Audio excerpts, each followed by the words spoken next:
So let's take a look at the Android architecture. Here's a diagram that shows the entire picture of the Android architecture. You can see that at the bottom we have a Linux kernel that has a large number of drivers basically that are they're interacting directly with the hardware.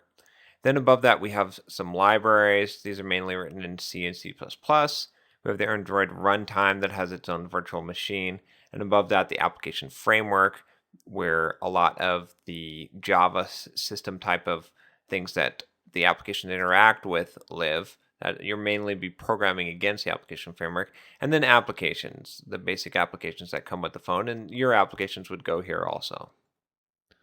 We can take a look at each layer here. The Linux kernel is a basic hardware abstraction layer. That's basically what its purpose is. It's going to be interacting with the hardware. No other layer really is going to do this directly. It handles drivers and security. You can see a lot of the drivers here: display driver, camera driver, audio, Wi-Fi. Then we're going to look at the libraries here. So this libraries, you're going to have things like the standard C library, the libc. The media libraries are going to be composed of things for audio, video, images. It handles a huge amount of different audio and video and image formats.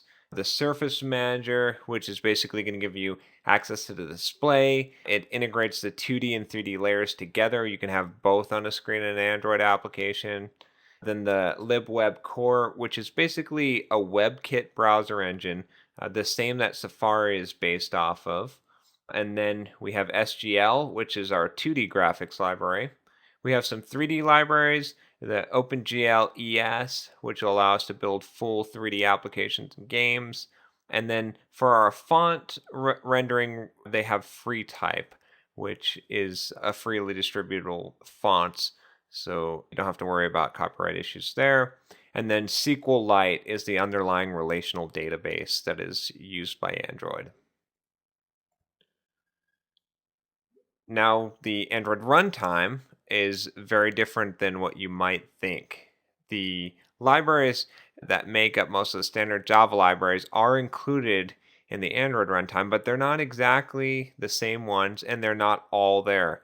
So some of the things specifically that I can think of that you should be aware of that are not there in the Java libraries are things like reflection. You're not going to be able to do some of the cool tricks that you can do in Java. So you really have to consider that when you are developing an Android application and you want to pull in some Java library, that if it uses some of this stuff that's not supported in Android, you won't really be able to use it. It's not a JVM. This is a key thing here. It uses a Dalvik VM, which it's very much like the JVM. It'll take a jar file that gets recompiled to a DEX file, and then that DEX file is what gets interpreted by the Dalvik VM, but it is not a JVM.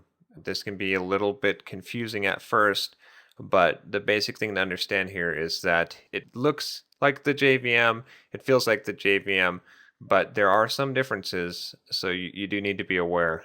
And at this layer, also one important thing to note is that each app is going to run in its own VM. So that's actually one of the reasons why they had to create the Dalvik VM, is to optimize it to run on a mobile device and to allow all these different VMs to spawn, one for each application. If we look at the application framework layer, this is where things start to get a little bit more interesting. It's a full set of services. They're all built in Java. We have things like views and windows, which are basic display elements. The resources, like your images, content providers, which are basically going to give you access to a SQL database or a contacts application, any kind of data that you would need in your application. The phone services and APIs are going to be the things like the dialer, the location manager.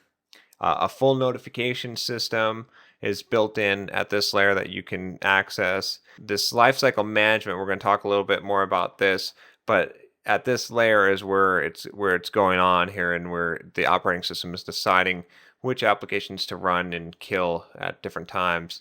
And then all of the applications that you build are going to directly interact with this layer. In fact, as I said before, all the applications that Google built that are on your phone directly interact with this layer.